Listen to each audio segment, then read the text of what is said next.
ਸਰਬੱਤ ਦਾ ਭਲਾ ਹੋਵੇ। ਸਰਬੱਤ ਦਾ ਭਲਾ ਮੰਗਦਿਆਂ ਗੁਰੂ ਕਲਗੀਧਰ ਦਸ਼ਮੇਸ਼ ਪਿਤਾ ਗੁਰੂ ਗੋਬਿੰਦ ਸਿੰਘ ਸਾਹਿਬ ਮਹਾਰਾਜ ਜੀ ਦੀ ਬਖਸ਼ੀ ਹੋਈ ਫਤਿਹ ਦੀ ਸਾਂਝ ਪਾਈਏ। ਜੋੜੋ ਹੱਥ, ਝੁਕਾਓ ਸੀਸ, ਬਖਸ਼ੋ ਅਸੀਸ।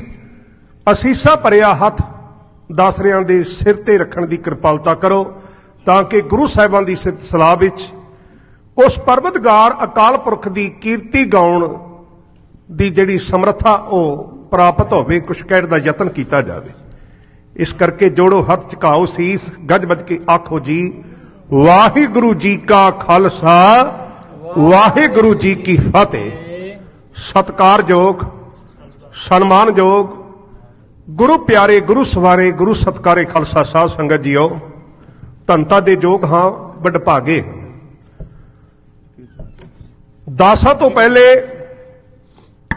ਪੰਥ ਦੀ ਮਾਇਆਨਾਜ ਹਸਤੀ, ਮਹਾ ਵਿਦਵਾਨ, ਵਿਦਵਤਾ ਦਾ ਖਜ਼ਾਨਾ, ਬਹੁਤ ਹੀ ਪੂਜਨੀਕ, ਅਤੀ ਸਤਿਕਾਰਯੋਗ ਭਾਈ ਸਾਹਿਬ ਜੀ, ਜਿਨ੍ਹਾਂ ਨੇ ਕੁਝ ਦਿਨਾਂ ਤੋਂ ਆਪ ਜੀ ਨੂੰ ਸ਼ਬਦ ਗੁਰੂ ਦੇ ਨਾਲ ਜੋੜਨ ਦਾ ਯਤਨ ਕਰਦੇ ਆ ਰਹੇ ਨੇ। ਔਰ ਮਹਾਰਾਜ ਸੱਚੇ ਪਾਤਸ਼ਾਹ ਜੀ ਦੀ ਬੜੀ ਕਿਰਪਾ ਦੇ ਪਾਤਰ ਹਨ। ਇਹ ਵਿਦਿਆ, ਇਹ ਹੁਨਰ, ਇਹ ਆਰਟ ਬੜੇ ਉੱਤਮ ਕਰਮਾਂ ਦੇ ਨਾਲ ਪ੍ਰਾਪਤ ਹੋਇਆ ਕਰਦੇ। ਦਾਨੇ ਪੁਰਸ਼ ਕਹਿੰਦੇ ਨੇ, ਵਿਦਵਾਨ ਕਹਿੰਦੇ ਨੇ, ਕਈਆਂ ਜਨਮਾਂ ਦੀ ਭਗਤੀ, ਮਾਂ ਬਾਪ ਦੀ, ਵੱਡੇ ਵਡੇਰਿਆਂ ਦੀ, ਕਈਆਂ ਜਨਮਾਂ ਦੇ ਸੰਸਕਾਰ, ਕਈਆਂ ਜਨਮਾਂ ਦੀ ਕੀਤੀ ਸੇਵਾ ਕੌਮ ਪ੍ਰਤੀ, ਦੇਸ਼ ਪ੍ਰਤੀ, ਤੇ ਫਿਰ ਜਾ ਕੇ ਕਿਸੇ ਘਰ ਵਿੱਚ ਐਸੇ ਮਹਾ ਵਿਦਵਾਨ ਪੈਦਾ ਹੁੰਦੇ। ਭਾਈ ਸਾਹਿਬਾਂ ਜੀ ਦਾ ਬਹੁਤ ਬਹੁਤ ਧੰਨਵਾਦ ਹੈ। ਗੁਰੂ ਪਿਆਰੀ ਸਾਧ ਸੰਗਤ ਜੀਓ, ਜਿਸ ਬਾਪੂ ਦੀ ਗੋਦ ਵਿੱਚ ਅਸੀਂ ਸੱਜ ਬੈਠੇ ਹਾਂ, ਉਹਨਾਂ ਦੀ ਸਿਫਤ ਸਲਾਹ ਵਿੱਚ ਕੁਝ ਕਹਿਣ ਦਾ ਯਤਨ ਕਰਾਂ। ਮੇਰੇ ਕੋਲ ਕੀਮਤੀ ਸ਼ਬਦ ਨਹੀਂ। ਅਤ ਉੱਚਾ ਤਾਂਕਾ ਦਰਬਾਰਾ, ਅੰਤ ਨਹੀਂ ਕਿਛ ਪਾਰਾ ਬਾਰਾ। ਤੇਰੇ ਦਰ ਤੇ ਝਾੜੂ ਦਿੰਦੇ ਮਾਲਕ ਮੁਲਕ ਜਗੀਰਾਂ ਦੇ, ਧੂੜ ਤੇਰੀ ਨੂੰ ਤਰਸਨ ਸਾਹਿਬਾ, ਪੁੱਤਰ ਸ਼ਾਹ ਅਮੀਰਾਂ ਦੇ। ਇਸ ਦਰ ਤੇ ਵੱਡੇ ਵੱਡੇ ਰਾਜੇ ਮਹਾਰਾਜੇ ਉਹ ਵੀ ਆ ਕੇ ਝੁਕਦੇ ਰਹੇ, ਝੁਕਦੇ ਰਹਿਣਗੇ, ਕਿਉਂਕਿ ਇਸ ਦਰ ਦੀ ਮਹਿਮਾ ਹੈ। ਵੱਡੇ ਕੀਆਂ ਵਡਿਆਈਆਂ, ਕਿਛ ਕਹਿਣਾ ਕਹਿਣ ਨਾ ਜਾਏ।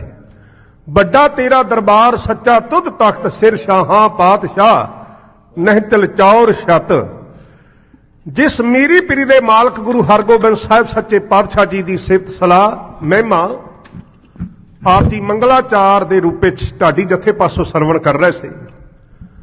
ਬਹੁਤ ਹੀ ਪਿਆਰ ਵਿੱਚ ਭਿੱਜ ਕੇ, ਸਤਿਕਾਰ ਵਿੱਚ ਭਿੱਜ ਕੇ ਮੇਰੇ ਵੀਰਾਂ ਨੇ, ਭਾਈ ਭੁਪਿੰਦਰ ਸਿੰਘ ਜੀ ਪ੍ਰੀਤ, ਭਾਈ ਹੀਰਾ ਸਿੰਘ ਜੀ ਹੀਰਾ, ਜਿਨ੍ਹਾਂ ਨੇ ਮੰਗਲਾਚਾਰ ਦੇ ਰੂਪ ਵਿੱਚ ਗੁਰੂ ਦਾਤਾ ਜੀ ਦੀ ਸਿਫਤ ਸਲਾਹ ਜੀ ਨਾਲ ਸਾਂਝੀ ਕੀਤੀ। ਸਾਧ ਸੰਗਤ ਜੀਓ, ਬੀਲਾ ਸਾਹਿਬ ਜੀ, ਜਿਨ੍ਹਾਂ ਨੇ ਸਰੰਗੀ ਦੀਆਂ ਤੜਾਂ ਤੇ ਰਾਗ ਦਾ ਨਾਚ ਕਰਵਾ ਕੇ ਸਾਥ ਦੇ ਕੇ ਸੋਨੇ ਤੇ ਸੁਹਾਗਾ ਉਹ ਗੱਲ ਸਾਬਤ ਕੀਤੀ। ਤੇ ਮਹਾਰਾਜ ਕਹਿੰਦੇ ਨੇ, ਇੱਕ ਤੋਂ ਇੱਕ ਚੜ੍ਹਾਂਦੀਆਂ ਕੌਣ ਜਾਣੇ ਮੇਰਾ ਨਾਮ ਜੀਓ। ਇਹ ਜਿਹੜੇ ਆਰਟ ਗੁਣ ਮੈਂ ਪਹਿਲੇ ਬੇਨਤੀ ਕਰ ਚੁੱਕਿਆ, ਬੜੀ ਮਿਹਨਤ ਦੇ ਨਾਲ ਪ੍ਰਾਪਤ ਹੁੰਦੇ। ਗੁਰੂ ਸਾਹਿਬ ਜੀ ਦੀ ਮਹਿਮਾ ਦੇ ਵਿੱਚ, ਉਹਨਾਂ ਦੀ ਸਿਫਤ ਸਲਾਹ ਵਿੱਚ ਕੁਝ ਕਹਿਣ ਦਾ ਯਤਨ ਕਰਾਂ। ਗੁਰੂ ਹਰਗੋਬਿੰਦ ਸਾਹਿਬ ਸੱਚੇ ਪਾਤਸ਼ਾਹ ਜੀ ਦਾ ਗੁਰਤਾ ਗੱਦੀ ਦਿਵਸ, ਕੱਲ ਦਾ ਜਿਹੜਾ ਦਿਹਾੜਾ ਸੀ, ਸਾਡੇ ਵਾਸਤੇ ਬੜਾ ਉੱਤਮ, ਬੜਾ ਮਹਾਨ, ਬੜਾ ਸ੍ਰੇਸ਼ਟ, ਬੜਾ ਵਿਸ਼ੇਸ਼ ਔਰ ਬੜਾ ਵਿਲੱਖਣ, ਕਿ ਇਸ ਦਿਨ ਮਹਾਰਾਜ ਸੱਚੇ ਪਾਤਸ਼ਾਹ ਜੀ ਗੁਰਤਾ ਗੱਦੀ ਤੇ ਬਿਰਾਜਮਾਨ ਹੋ ਕੇ ਆਪਣੇ ਦੇਸ਼ ਦੇ ਭਵਿੱਖ, ਆਪਣੀ ਸਲਤਨਤ, ਆਪਣੀ ਕੌਮ, ਆਪਣੇ ਧਰਮ ਪ੍ਰਤੀ ਜਿਨ੍ਹਾਂ ਨੇ ਇੱਕ ਨਵੇਂ ਖਿਆਲ ਪ੍ਰਗਟਾਏ, ਇੱਕ ਨਵੀਂ ਜੀਵਨ ਜੁਗਤੀ ਪ੍ਰਦਾਨ ਕੀਤੀ, ਇੱਕ ਨਵਾਂ ਰਾਹ ਦਿੱਤਾ, ਇੱਕ ਨਵਾਂ ਮੋੜ ਦਿੱਤਾ, ਇੱਕ ਮਹਾਨ ਨਵੀਂ ਜਾਗਰੂਕਤਾ ਪੈਦਾ ਕੀਤੀ ਸਿੱਖ ਕੌਮ ਦੇ ਵਿੱਚ। ਗੁਰੂ ਅਰਜਨ ਦੇ ਮਹਾਰਾਜ ਸੱਚੇ ਪਾਤਸ਼ਾਹ ਜੀ ਤੱਕ ਪੰਜ ਗੁਰੂ ਸਾਹਿਬਾਨਾਂ ਨੇ ਬੜੀ ਦੂਰ ਦਰੇਡੇ ਜਾ ਕੇ ਸਿੱਖੀ ਦਾ, ਸੱਚ ਦਾ, ਧਰਮ ਦਾ,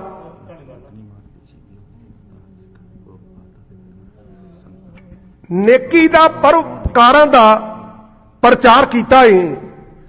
ਤੇ ਸਾਧ ਸੰਗਤ ਜੀ, ਇਹ ਸਿੱਖੀ ਕਈ ਫਿਰਕਿਆਂ ਦੇ ਵਿੱਚ ਵਿਚਰਦੀ ਰਹੀ। ਬੜੇ ਫਕੀਰ, ਬੜੇ ਧਰਮਾਤਮਾ, ਬੜੇ ਭਗਤੀ ਵਿੱਚ ਲਵਲੀਨ ਗੁਰੂ ਕੇ ਸਿੱਖ ਗੁਰੂ ਨਾਨਕ ਦੇ ਮਹਾਰਾਜ ਜੀ ਦੇ ਦਰਸਾਏ ਨਕਸ਼ੇ ਕਦਮ ਤੇ ਤੁਰਦੇ ਰਹੇ। ਪਰ ਗੁਰੂ ਘਰ ਦੇ ਵਿਰੋਧੀਆਂ ਨੇ ਕੁਝ ਐਸੀ ਫੁੱਟ ਪਾਈ ਜਿਹੜੀ ਹੁਣ ਤੱਕ ਉਹ ਲੋਕ ਪਾਉਂਦੇ ਤੁਰੇ ਆ ਰਹੇ ਨੇ। ਸਾਧ ਸੰਗਤ ਜੀ, ਇਹ ਕਈਆਂ ਫਿਰਕਿਆਂ ਦੇ ਵਿੱਚ ਜਿਹੜਾ ਸਿੱਖ ਧਰਮ ਵੰਡ ਦਿੱਤਾ। ਕਿਧਰੇ ਨਿਰਮਲੇ ਨੇ, ਕਿਧਰੇ ਉਦਾਸੀਨ ਨੇ, ਕਿਧਰੇ ਹੋਰ ਫਿਰਕਿਆਂ ਦੇ ਵਿੱਚ ਇਹ ਸਿੱਖੀ ਵਿੱਚ ਵਿਚਰਦੀ ਆ ਰਹੀ ਸੀ। ਔਰ ਗੁਰੂ ਅਰਜਨ ਦੇਵ ਮਹਾਰਾਜ ਜੀ ਨੇ ਬੜਾ ਵੱਡਾ ਯਤਨ ਕੀਤਾ। ਇਹ ਜਿਹੜੇ ਸਿੱਖੀ ਦੇ ਉੱਚੇ ਤੇ ਸੁੱਚੇ ਮੋਤੀ ਨੇ, ਇਹਨਾਂ ਨੂੰ ਇੱਕ ਮਾਲਾ ਵਿੱਚ ਜੇ ਪਰੋ ਦਿੱਤਾ ਜਾਵੇ ਤੇ ਇੱਕ ਸੋਨੇ ਤੇ ਸੁਹਾਗੇ ਵਾਲੀ ਗੱਲ ਹੋਵੇ। ਮਹਾਰਾਜ ਸੱਚੇ ਪਾਤਸ਼ਾਹ ਜੀ ਨੇ ਫਿਰ ਆਪਣੇ ਵੱਡ ਪੁਰਖਾਂ ਦੀ ਉਚਾਰਨ ਕੀਤੀ ਪਾਵਨ ਬਾਣੀ ਨੂੰ ਇੱਕ ਜਗ੍ਹਾ ਤੇ ਕਲਮਬੱਧ ਕੀਤਾ, ਇੱਕ ਜਗ੍ਹਾ ਤੇ ਸੰਪਾਦ ਕੀਤਾ। ਉਹਦਾ ਆਦਿ ਸ੍ਰੀ ਗੁਰੂ ਗ੍ਰੰਥ ਸਾਹਿਬ ਜੀ ਦੀ ਬੀੜ ਬੰਨੀ ਤੇ ਸ੍ਰੀ ਹਰਿਮੰਦਰ ਸਾਹਿਬ ਦੇ ਵਿੱਚ ਉਹਦਾ ਪ੍ਰਕਾਸ਼ ਕੀਤਾ। ਬਾਬਾ ਬੁੱਢਾ ਸਾਹਿਬ ਜੀ ਨੂੰ ਪਹਿਲੇ ਹਿੱਟ ਗ੍ਰੰਥੀ ਸਥਾਪਿਤ ਕੀਤਾ ਔਰ ਬੜਾ ਉੱਚਾ ਤੇ ਸੁੱਚਾ ਮਾਣ ਬਖਸ਼ਿਆ। ਇਹ ਕੰਮ ਕਰਨ ਵਾਸਤੇ, ਕਾਰਜ ਨੇਪਰੇ ਚੜ੍ਹਨ ਵਾਸਤੇ ਬੜੀ ਜਦੋਜਹਿਦ ਕਰਨੀ ਪਈ। ਮਹਾਰਾਜ ਨੂੰ ਗੁਰੂ ਘਰ ਦੇ ਵਿਰੋਧੀਆਂ ਦੀ ਵਿਰੋਧਤਾ ਦਾ ਸਾਹਮਣਾ ਕਰਨਾ ਪਿਆ, ਬੜੀ ਮਸ਼ੱਕਤ ਘਾਲਣੀ ਪਈ। ਦੇਸ਼ ਦੇ ਕੋਨੇ-ਕੋਨੇ ਤੇ ਵਸਦੇ ਨਾਨਕ ਨਾਮ ਲੇਵਾ ਸਿੱਖਾਂ ਕੋਲ ਜਿਹੜੀਆਂ ਸੈਂਚੀਆਂ, ਪੋਥੀਆਂ ਤੇ ਹੋਰ ਜਿੰਨੀ ਵੀ ਪਾਵਨ ਬਾਣੀ ਸੀ, ਉਹਨੂੰ ਬੜੀ ਮਿਹਨਤ ਦੇ ਨਾਲ ਇਕੱਤਰਿਤ ਕੀਤਾ। ਪਰ ਸਾਧ ਸੰਗਤ ਜੀ, ਸਮੇਂ ਦੀ ਹਕੂਮਤ, ਸਮੇਂ ਦੇ ਸਮਕਾਲੀ ਜਿਹੜੇ ਲਿਖਾਰੀ ਸਨ, ਕੁਝ ਘਰ ਦੇ ਘਰੋਗੀ ਵਿਰੋਧੀ ਉੱਠੇ ਨੇ, ਕੁਝ ਰਾਜਨੀਤਿਕ ਲੋਕਾਂ ਨੇ ਵਿਰੋਧਤਾ ਕੀਤੀ। ਇਹ ਪ੍ਰਸੰਗ ਮਹਾਰਾਜ ਜੀ ਦੀ ਸ਼ਹਾਦਤ ਦਾ, ਸ਼ਹੀਦੀ ਦਾ ਪ੍ਰਸੰਗ ਵੀ ਆਪ ਜੀ ਸਰਵਣ ਕਰਦੇ ਆ ਰਹੇ। ਜਦੋਂ ਗੁਰੂ ਅਰਜਨ ਦੇਵ ਮਹਾਰਾਜ ਜੀ ਦੀ ਸ਼ਹਾਦਤ ਹੋ ਗਈ, ਇਹ ਖਬਰ ਜੰਗਲ ਦੀ ਅੱਗ ਵਾਂਗ ਸਾਰੇ ਦੇਸ਼ ਵਿੱਚ ਫੈਲੀ ਔਰ ਸਿੱਖ ਸਾਧ ਸੰਗਤ ਜੀ ਕਾਲਜਾ ਫੜ ਕੇ ਬਹਿ ਗਏ। ਗੁਰੂ ਅਰਜਨ ਦੇਵ ਮਹਾਰਾਜ ਬੇਗੁਨਾਹ ਤਤੀਆਂ ਤਵੀਆਂ ਤੇ ਬੈਠ ਕੇ ਉਬਲਦੀਆਂ ਦੇਗਾਂ ਵਿੱਚ ਉਬਾਲੇ ਖਾ ਕੇ, ਰਾਵੀ ਦੇ ਠੰਡੇ ਪਾਣੀ ਵਿੱਚ ਅੰਤਾਂ ਦਾ ਦੁੱਖ ਤਸੀਹੇ ਜਿਹੜੇ ਹੱਸ ਕੇ ਸਹਾਰਦੇ ਹੋਏ, ਜਿਨ੍ਹਾਂ ਨੇ ਸੀ ਨਹੀਂ ਉਚਾਰੀ, ਭਾਣੇ ਨੂੰ ਮਿੱਠਾ ਕਰਕੇ ਮੰਨਿਆ। ਤੇਰਾ ਕੀਆ ਮਿੱਠਾ ਲਾਗੇ ਹਰ ਨਾਮ ਪਦਾਰਥ, ਨਾਨਕ ਮੰਗੈ ਦਾ ਯਾਦ ਕਰਦੇ ਹੋਏ ਮਹਾਰਾਜ ਸੱਚ ਦੀ ਗਵਾਹੀ ਭਰ ਗਏ। ਸ਼ਹੀਦੀ ਦਾ ਅਰਥ ਹੀ ਇਹ, ਸ਼ਹਾਦਤ ਦਾ ਮੀਨਿੰਗ ਵੀ ਇਹ ਹੈ ਕਿ ਸ਼ਹਾਦਤ ਦੇ ਰੂਪ ਵਿੱਚ ਸੱਚ ਦੀ ਗਵਾਹੀ, ਕਿ ਉਹ ਸੱਚ ਕੀ ਹੈ, ਦੁਨੀਆ ਦੇ ਸਾਹਮਣੇ ਉਹਨੂੰ ਸੱਚ ਨੂੰ ਪ੍ਰਗਟ ਕਰਨਾ, ਇਹ ਬੜਾ ਕਠਿਨ ਹੈ, ਬੜਾ ਔਖਾ ਹੈ। ਤੇ ਜਦੋਂ ਸਾਰੇ ਗੁਰਸਿੱਖਾਂ ਨੂੰ ਪਤਾ ਲੱਗਿਆ ਕਿ ਇਕੱਤਰਤ ਹੋਏ ਕੌਮ ਦੇ ਮਹਾਨ ਮਹਾਂਪੁਰਖ ਔਰ ਸਾਧ ਸੰਗਤ ਜੀ, ਵਿਦਵਾਨ ਬਾਬਾ ਬੁੱਢਾ ਸਾਹਿਬ ਜੀ, ਭਾਈ ਗੁਰਦਾਸ ਜੀ, ਜਿੰਨੇ ਵੀ ਗੁਰੂ ਦੇ ਪਿਆਰੇ ਸਨ, ਇਕੱਤਰਤ ਹੋਏ। ਤੇ ਗੁਰੂ ਘਰ ਦੀ ਜਿਹੜੀ ਸਿੱਖੀ ਦੀ ਪਰੰਪਰਾ ਹੈ, ਮਰਜ਼ਾਦਾ ਹੈ ਕਿ ਸਾਧ ਸੰਗਤ ਜੀ, ਜਦੋਂ ਕੋਈ ਸ਼ਹੀਦੀ ਪ੍ਰਾਪਤ ਕਰਦਾ ਹੈ, ਜਦੋਂ ਕੋਈ ਵੀ ਪ੍ਰਾਣੀ ਅਕਾਲ ਪੁਰਖ ਨੂੰ ਪਿਆਰਾ ਹੁੰਦਾ ਹੈ, ਤੇ ਉਸ ਤੋਂ ਬਾਅਦ ਉਹਦੀ ਆਤਮਿਕ ਸ਼ਾਂਤੀ ਵਾਸਤੇ ਸਤਿਗੁਰਾਂ ਦੀ ਪਾਵਨ ਬਾਣੀ ਦੇ ਸ੍ਰੀ ਅਖੰਡ ਪਾਠ ਸਾਹਿਬ ਔਰ ਸਹਿਜ ਪਾਠ ਸਾਹਿਬ ਦੀ ਅਸੀਂ ਪ੍ਰਾਰੰਭ ਕਰਨਾ। ਤੇ ਸਾਰੀ ਸੰਗਤ ਨੇ ਇਕੱਤਰਿਤ ਹੋ ਕੇ ਧੰਨ ਗੁਰੂ ਅਰਜਨ ਦੇਵ ਮਹਾਰਾਜ ਸੱਚੇ ਪਾਤਸ਼ਾਹ ਜੀ ਦੇ ਪ੍ਰਥਾਏ ਸ੍ਰੀ ਹਰਿਮੰਦਰ ਸਾਹਿਬ ਦੇ ਵਿੱਚ ਸਾਧ ਸੰਗਤ ਜੀ ਬਾਣੀ ਦਾ ਪ੍ਰਕਾਸ਼ ਕਰਵਾਇਆ। ਨਿਰੰਤਰ ਬਾਣੀ ਪੜ੍ਹੀ ਜਾ ਰਹੀ ਹੈ। ਗੁਰੂ ਕੇ ਸਿੱਖ ਬਾਣੀ ਪੜ੍ਹਦੇ ਨੇ, ਆਉਣ ਵਾਲੇ ਸਮੇਂ ਦੀ ਉਡੀਕ ਕਰਦੇ ਨੇ ਕਿ ਕਿਵੇਂ ਇਸ ਸਿੱਖੀ ਦੀ ਵਾਗਡੋਰ ਸੰਭਾਲਣ ਵਾਲਾ, ਕੋਈ ਦੂਰ ਅੰਦੇਸੀ ਵਾਲਾ ਜਿਹੜਾ ਮਹਾਂਪੁਰਖ ਜਾਂ ਗੁਰੂ ਸਾਹਿਬਾਨ ਇਸ ਦੀ ਵਾਗਡੋਰ ਸੰਭਾਲੇ। ਆਓ ਤੱਕੋ ਪਿਆਰ ਦੇ ਨਾਲ ਉਸ ਵਕਤ ਦਾ ਦ੍ਰਿਸ਼ ਢਾਡੀ ਜੱਥਾ ਬਿਲਗੇ ਵਾਲਾ ਆਪ ਸਿੱਖ ਸੰਗਤ ਦੀ ਖਿਦਮਤ ਵਿੱਚ ਬੜੀਆਂ ਕਾਬਲੇ ਗੁਰਸਤਰਾਂ ਢਾਡ ਸਰੰਗੀ ਵਿੱਚ ਪਰੋ ਕੇ ਇਹ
ਸੰਗਤਾਂ ਬੇਬਹਾ ਹੈ ਭੋਗ ਪਿਆ ਜਦ ਪਾਠ ਦਾ ਸੰਗਤ ਆਈ ਬੇਬਹਾ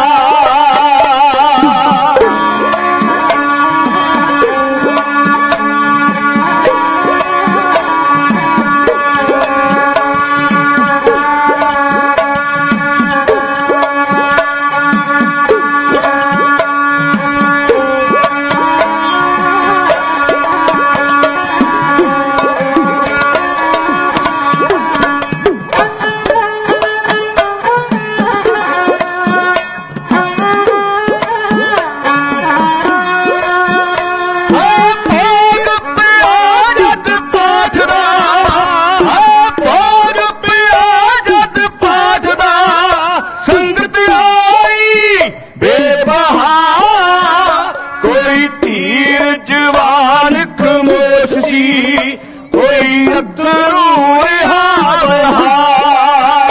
ਹੈ ਭੋਗ ਪਿਆ ਜਦ ਪਾਠ ਦਾ ਸੰਗਤ ਆਈ ਬੇਬਹਾ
सच्चे पातशाह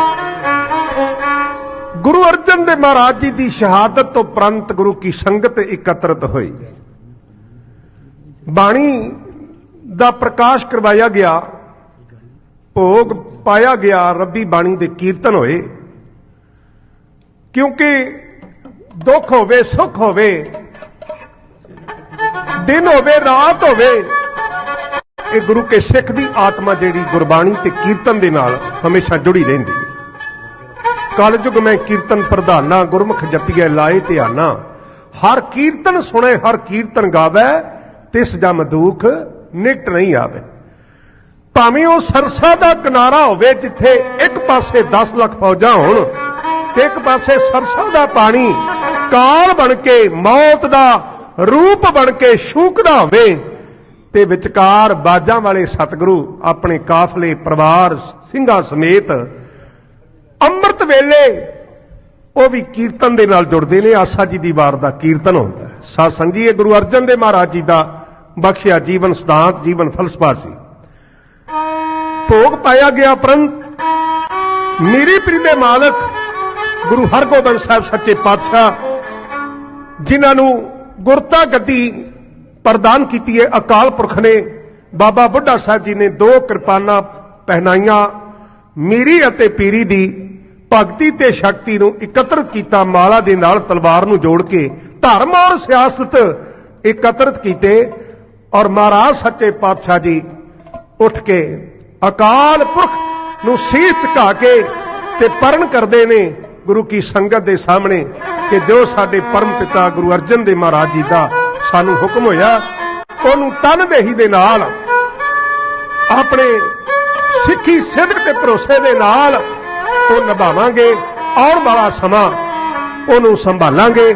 ਭਾਵੇਂ ਬੜਾ ਜ਼ਬਰ ਤੇ ਜ਼ੁਲਮ ਔਰ ਵਿਰੋਧੀਆਂ ਦੀ ਤਾਕਤ ਜਿਹੜੀ ਬੜੀ ਵੱਧਦੀ ਜਾ ਰਹੀ ਹੈ, ਪਰ ਫਿਰ ਵੀ ਬੜੀ ਬੇਪਰਵਾਹੀ ਦੇ ਨਾਲ ਇਸ ਕਾਰਗੁਜ਼ਾਰੀ ਨੂੰ ਅੱਗੇ ਨਿਭਾਇਆ ਜਾਵੇਗਾ। ਅੱਗੇ ਕੀ ਹੋਇਆ, ਅਗਲਾ ਪ੍ਰਕਰਨ ਅਗਲੇ ਦੀਵਾਨਾਂ ਵਿੱਚ ਆਪ ਜੀ ਦੇ ਨਾਲ ਸਾਂਝਾ ਕੀਤਾ ਜਾਵੇਗਾ। ਹੋਈਆਂ ਭੁੱਲਾਂ ਚੁੱਕਾਂ ਦੀ ਖਿਮਾ।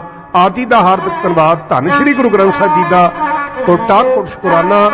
ਆਨੰਦ ਬਾਣੀ ਵਿੱਚੋਂ 6 ਪੌੜੀਆਂ ਆਨੰਦ ਸਾਹਿਬ ਦਾ ਪਾਠ ਰਲ ਮਿਲ ਕੇ ਆਪਾਂ ਗਾਇਨ ਕਰੀਏ ਜੀ।